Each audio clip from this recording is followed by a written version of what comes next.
Hey, welcome back to Cooking with Bill and Olivia. I have a guest chef with us today, and because she's able to come visit and we've made sure everything's been no problems with all this virus going around, I've offered her to come into the kitchen and help us cook this morning. We're going to do one of our favorites, which are cinnamon rolls, and we do pretty much a clone of the Cinnabun cinnamon rolls. Now, it's a very simple process. We're going to make a normal dough that you would do for bread or pizza. We're going to be using a bread flour. It's about 4.5 cups, but you could do it with regular flour, all-purpose flour. The difference would be is it'll be delicious and have a wonderful texture to it today if you use all-purpose. If you use all-purpose tomorrow, it's going to be a little harder, and the next day it's going to be something you'll probably throw away because it's just too tough to eat. If you use bread flour, the Cinnabuns will last you more days in the refrigerator so that you can eat them. So that's really the only difference I've found over time. Now we're using about a cup of milk. It's going to be lukewarm, so you just hit it in the microwave, get it lukewarm, so if you put your finger in it or if you use a thermometer, you're around 100 degrees. So it's not going to kill the yeast that we want to bloom and make this dough. We're going to be using some butter. We've got some salt, about a teaspoon of salt. Now I'll put all this at the end of the video so you'll have the instructions. We're using about 2.5 teaspoons of all-purpose yeast. I put mine in the freezer. That's a good place to put your yeast. It keeps it longer. I tend to buy it in a 2-pound brick. And you can wrap it up in a Ziploc, put it in the freezer, and it'll last for a good year. You can use water instead of milk if you don't have milk on hand. I'm using honey as an active sweetener and also to give something yeast to start eating on, but you could use white sugar as well. And then we're going to have 2 eggs that we'll put in. At this point, we're going to mix this together. It's a pretty simple process. I'm going to let Olivia start. So we're going to take the milk. We're going to pour the milk in first. And again, you want that to be lukewarm. You don't want it to be overly hot. And then we're going to take and put the yeast in. Again, none of this is rocket science. We're just putting it together. We're going to next put in the honey. So you'll probably need your spatula or spoon to get that out of the little container, or just drizzle it out of your honey container. You can eyeball it, a teaspoon, teaspoon and a half, tablespoon. It's not going to make a whole lot of difference in what you're doing with this. And then once you get that in, we're going to take about a cup of the flour and we're going to put that in as well. That's good enough. Okay, about a cup of flour in there, and we're going to turn the mixer on, so we have to raise the mixer up. Now again, if you don't have a mixer, let me get by here. If you don't have a mixer, you can do this by hand. Just a lot more work. So she's just going to tap this in. It's going to go in. All we're doing at this point is incorporating it with the liquid of the milk and the yeast. And we're giving something for the yeast to eat. All good? All right. So as you've seen in 2 of my other videos, when I did the no-knead bread and also when I did the pretzels, what we're doing is we're trying to get the yeast to activate. So yeast will come alive, it'll start eating the starches, the sugars, and basically it's going to start burping a lot. So that's what makes the gases, it's releasing those gases from it as it eats. And what we're going to do, you can go ahead and turn that off. What we're going to do is we're going to let it set here. It's going to set for about 5 or 10 minutes. And at that point, your base of this should start to be foamy. If it's foamy, then you're good to go, and we'll start adding the other ingredients. If it's not foamy, there's 2 things that you could check on. First of all, how old is your yeast? If your yeast is really old, it might just be dead. It might not have any ability to activate, and so you may have to go out and get new yeast. That's why I like freezing it. It keeps it longer. The other thing is you might have put in too hot of a liquid. If you put in that liquid, honestly, if you can't touch the liquid with your finger, don't put it in because it's going to be way too hot. It should be lukewarm. If it's too hot, it'll kill the yeast, and then again, it won't bloom like it's supposed to. So we'll be back in just a bit as soon as this stuff is bloomed, and we'll keep putting the rest of it together. Okay, so we've been waiting about 5-10 minutes. And as you can see, we have it bubbling up now in the bowl. And so that's what you wanted to see. You wanted to be able to see that that yeast is activated and is actually starting to give us that gas into the flour mixture. And so now we're going to go ahead and put the rest of the things in. So we've got some salt, so we're going to turn on the mixer. We're going to use our spatula and start putting in some of these things. So the salt first. There you go. Now the one thing about salt, we put in about a teaspoon. Salt gives things flavor. It's not time to make them salty. Salt brings out flavors in everything we bake.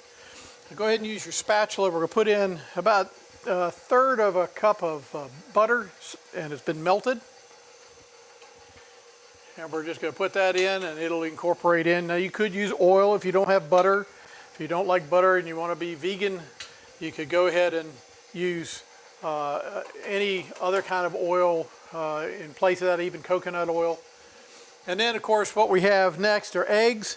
Now again, if you're a vegetarian and you don't want to have eggs, you can always use like flaxseed or a couple of the others like that where you grind it up and it gives it that binding agent that eggs give. Breaking them into a bowl so that I make sure that I don't have any eggshells that would go into the batter. And now Olivia can put those in, put them in one at a time. Just making sure everything incorporates evenly. Have you said hi to everybody? Hi. That's excitement right there. That is excitement in the kitchen this morning. Right there. Yeah. I don't know if you've seen some of her stuff. If you're friends of mine on Facebook, she's been cooking. She's been doing a bunch of baking at home. She's making Deb drool and say, I want to have that when she comes here. But she's not. So I'm making her do cinnamon buns. All right, the last thing we have is about around 3.5, 4 cups of flour yet to put in. So we're going to put this in a cup at a time. Again, we're using a dough hook to incorporate all this and to get it mixed into a dough ball. What we want to end up just like we did with the pretzels or just like we did with the no knead. We're just making sure there isn't any dry parts to it. We want to make sure it's all mixed together well. The other thing is you don't want it to be too wet. So it's going to be kind of have a sheen to it. Shouldn't be overly sticky. I wouldn't worry about measuring exactly the cup. You can just dump them in. See, she learns from other people in books and they have it measured out for those cups. I already measured it into this bowl, so I know that all of it's going in. What she was doing is actually good. When you're looking at measuring a cup of flour, take the cup, actually take a knife across the top, and that'll give you an even cup.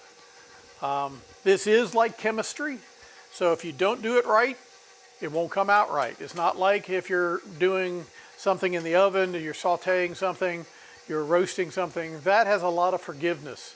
When you're doing things with baking, it's more precise. So again, we're making sure all this is right. So she's now got all this put together. I'm going to step where you are for a second.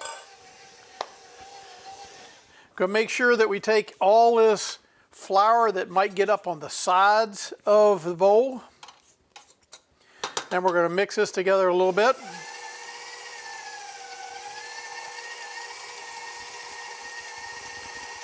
Now this should turn itself into a ribbony type of dough. And then eventually as we put it together, it'll become that elastic kind of soft dough that you're expecting to have. So again, just making sure, and be careful if you're doing this while it's on, or you might have wood break off into your dough, and then that wouldn't be any good unless you like wood in your dough. You like wood in your dough? You like wood in your dough. Okay. She's an odd child. Her brother and sister might be a little more odd than that, but she's an odd child.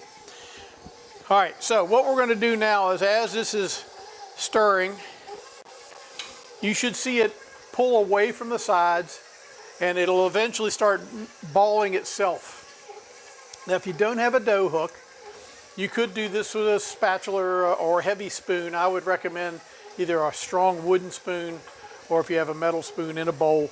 You can stir it. You're just going to have to do a lot more kneading at the end.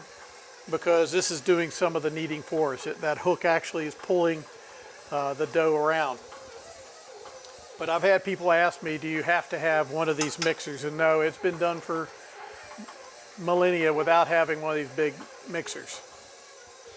You all have one of these mixers, right? Yeah. So as you can see, yep, as you can see, it's pulling away from the sides now. It's collecting all the rest of the flour onto it. I'm going to let it do it just for a couple more minutes, and then we're going to put some out here. Now, you take a little bit of flour, make sure your counter space has been clean. I mean, anytime you're working with food, make sure you've disinfected anything that's going to be around, including yourself. Wash your hands. But then you want to put some flour down on the board, and this is what you're going to use to knead on. So when we take this down, as you can see, nothing stayed on the hook. And we have dough. Now this is a little bit wet, not much. And so what you do is you're going to take this down, and I'm going to let her do some of this because this gets out aggression, and when you're teenagers, it's wonderful to have you do this. But you fold it in on itself, and then you put your weight into it.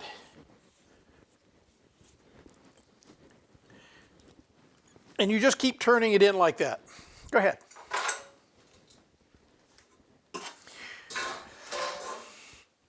Now, every now and then you can sprinkle a little flour on the top if it feels like it's getting sticky. I don't think we're going to have to do that much with this because this feels like it's a little bit on the drier side. But you really want to push into that. Push it all the way down. Get your weight into it.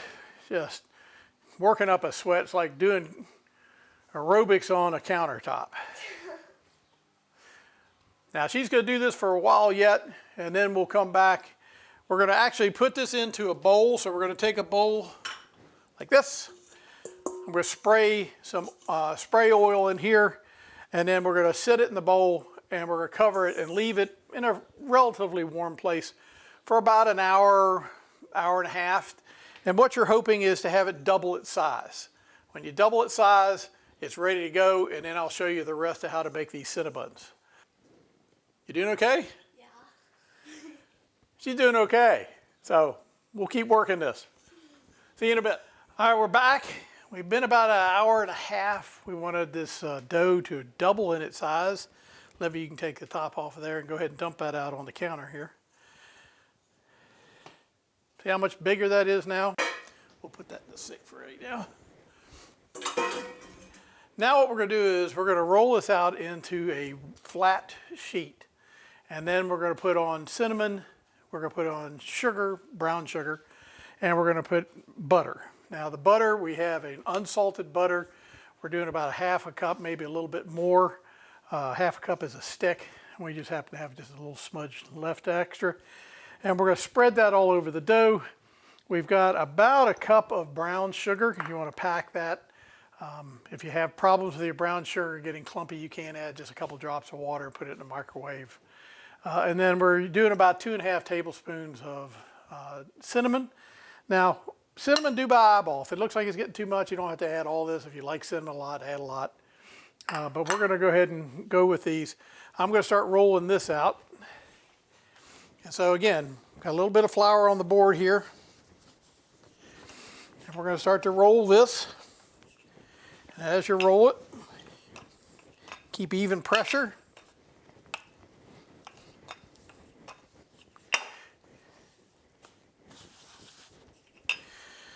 And we could just go ahead and make a pizza out of this if we kept going. Although I prefer all-purpose flour for pizza. It gives it a better crust than using bread flour.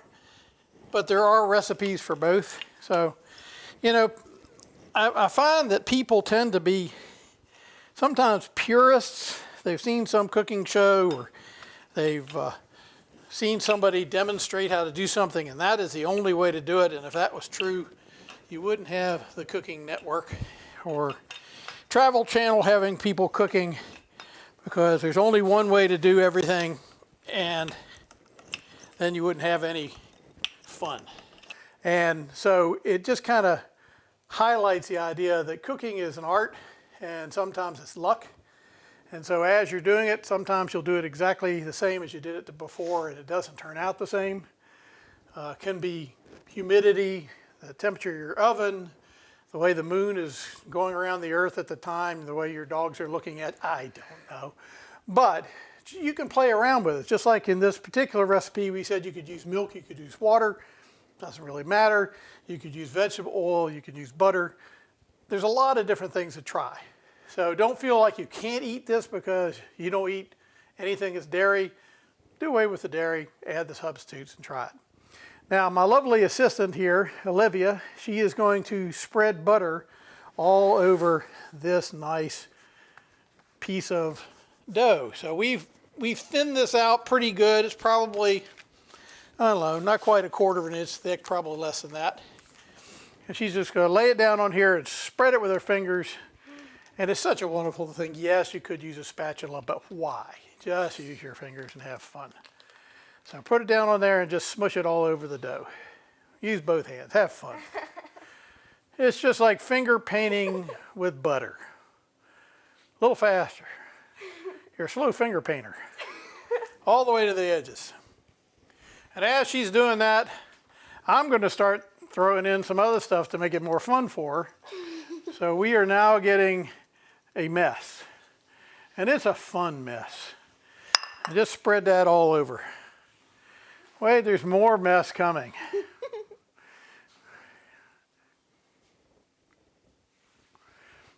Now this is going to get all ooey and gooey and delicious, and so no one's going to see that you made a mess unless you tell them on video that you made a mess. We won't tell anybody. Well, you're not going to tell anybody. I'm not going to tell anybody. So she's making a mess. Are you having issues? Okay, so as she has this, wow. As she's doing this, maybe we'll help it out a little bit. We'll take a spatula for the end of this. I don't typically use these things. They just get in the way. But we'll take it, we'll kind of mush this around a little bit. The thing you understand, this is all going to become ooey, gooey, delicious in the middle, on the sides. Are you done? Is that good? Okay. We'll take this last little goo of butter here, put it on, because we can and because butter is delicious, and I like butter. So, again, all you're doing is you're trying to incorporate a layer of butter. Now, I have seen recipes where they actually take and put butter, and then they'll take the dough and they'll press the dough with butter in between, so you're like sandwiching the butter. And then you sandwich it again and again and again. And basically, you're doing what people do when they're making a croissant. And with a croissant, they have multiple layers with lots and lots of butter, and it's quite delicious. Look at that, I didn't get myself dirty at all. What is with Olivia? Man. So, here we have it. Now, you want it somewhat rectangular because you are going to roll this up into a giant log, and then we're going to cut it up. So we get to 9-inch pans. Doesn't matter the size. And again, if you don't have these, you could use a sheet cake pan that has the rims on them. You could use a roasting pan. You could go to Costco and get one of those aluminum foil pans. You could use just about anything. It doesn't matter. You just want some size to hold it up. You good? Yeah. Okay. So now what we're going to do is we've gone ahead and spray pan 2 pans. We're going to take this and we're going to start rolling it. Now what you want to do is you want to keep it pretty tight roll, and we're going to keep it pretty even all the way across.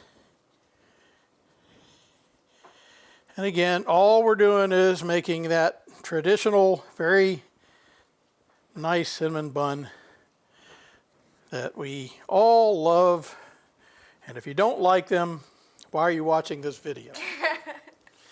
Because that's what we are making. We are not making fish. We are making cinnamon buns. Now, If you wanted these to be bigger, of course, make it a wider and not as long. Okay, so we now have a roll. Now if you want to keep this to be together here at the end, what I recommend you do is take a little bit of butter on the end of here.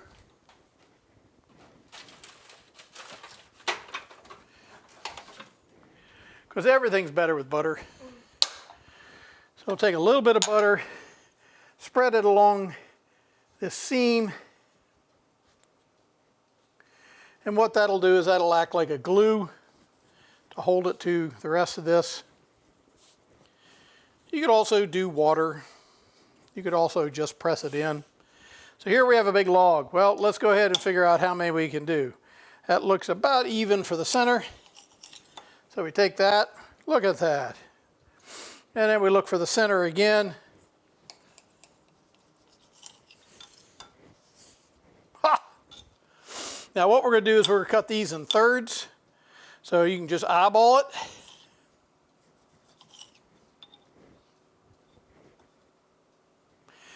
Some of these little ends might look a little bit wonky, but who cares? Now give yourself a little room in the pan because they will spread out because we're going to let them rise again.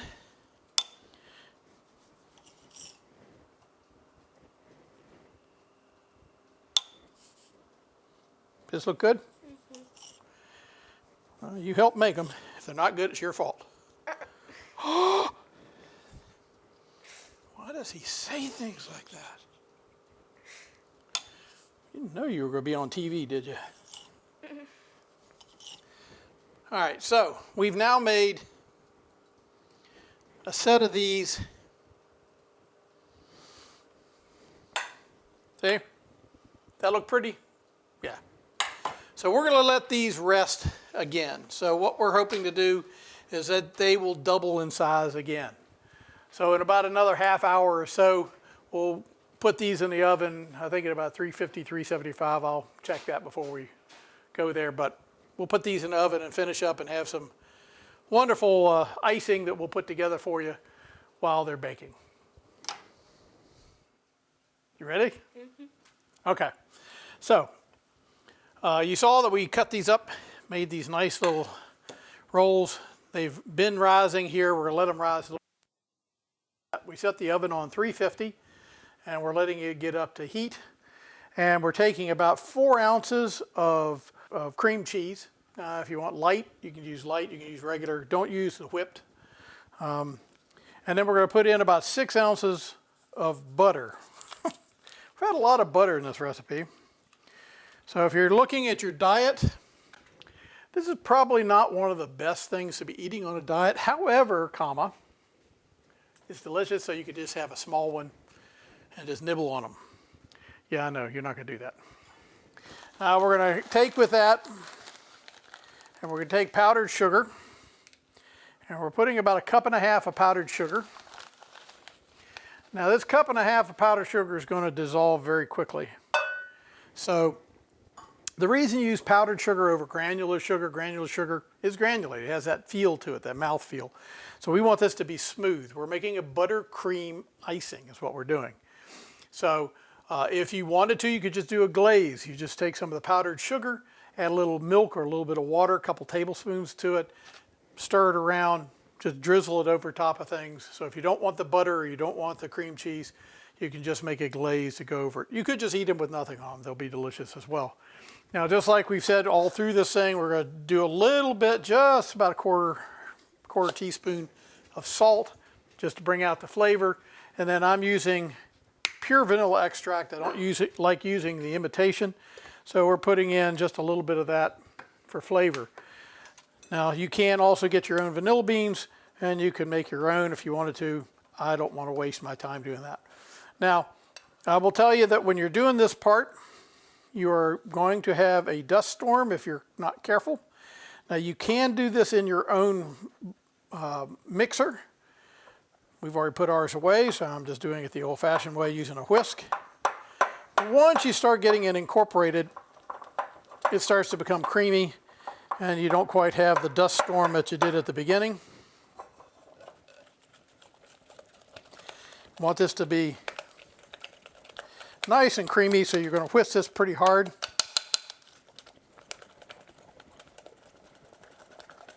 And this is just what you would do with a mixer, but you're getting a lot more workout for your arms. So just like we had Olivia doing the kneading of the dough, we can maybe make a aerobic workout video to this on how to lose weight while gaining weight. Wait, yeah. That sound good to you? Yeah. Yeah. So again, you're going to want to blend this really together, get it smooth. Now we'll put it on top of the cinnamon buns when they're out of the oven, so they're going to be warm. This stuff will melt all over them.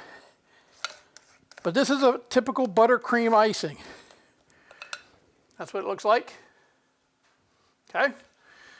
But if you've never made it before, again, simple cream cheese. I used light because I wanted to save those calories for everything else, right? Powdered sugar, why not? A little bit of vanilla, a little bit of salt, and then butter, because everything is better with butter. Now again, yes, you could probably use coconut oil instead of butter. Always look at your alternatives. And again, you could always just do a glaze if you don't want any of that in there. So we're going to let these rise just a bit more. We'll stick them in the oven about 15 minutes. And when they're done in the oven, we'll show you how to ice them and eat them. You want to eat one? Tell them you want to eat one. Yeah. Yeah. All right, we'll be back. Okay, we left the cinnamon buns in for about 18 to 20 minutes. Took a little longer than what we had planned. We figured about 15, but we made these a little bit larger, so they take a little bit more time. As you can see, that cinnamon and sugar and all that goodness of butter came up even out of the top. You'll see it in the bottom of the pan. Now we made this icing beforehand. This is that buttercream icing. And we're going to take this and we're going to put it over the hot Cinnabuns. Are you drooling yet, Miss Olivia? What do you think? Mm-hmm. Mm-hmm. You know, you're like going back in the days when they used to not have any audio with the movies. And they just went, this is a talkie. Now, I'm going to take a tiny little spatula, just help it around so it gets into some of those nooks and crannies. And if I have some extra when I come, because I got to do the other pan yet, I'll put it there too. So, again, real easy thing to do.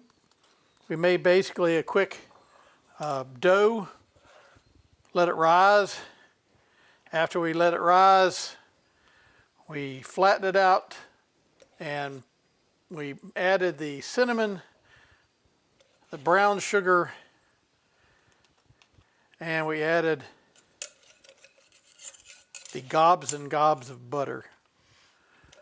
So again, if you are looking for a low-calorie alternative, eat celery, carrots, anything but this. But these are delicious. I make it for my grandkids all the time when they come by. This time, Chef Olivia was able to come in and help me with it. And she did a wonderful job. And because you've done such a wonderful job, I'm going to let you be the first to have a taste.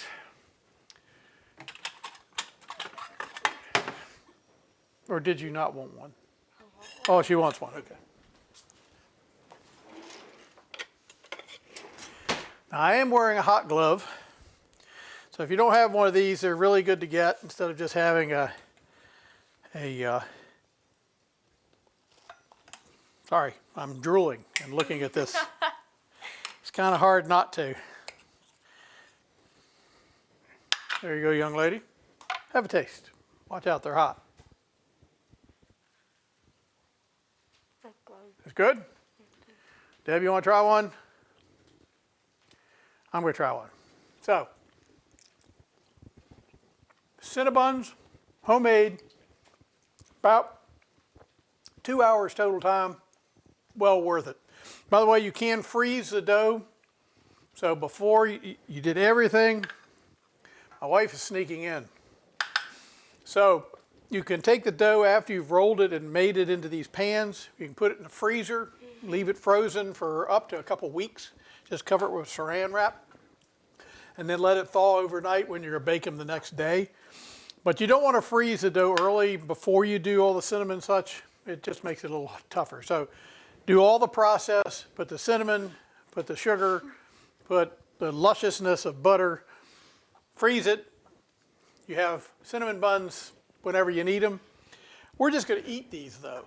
So I'll put the recipe up there. I'll add the interpreted guy. He's usually up here. Sometimes he's over here. He's annoying sometimes. You should tell him just be quiet.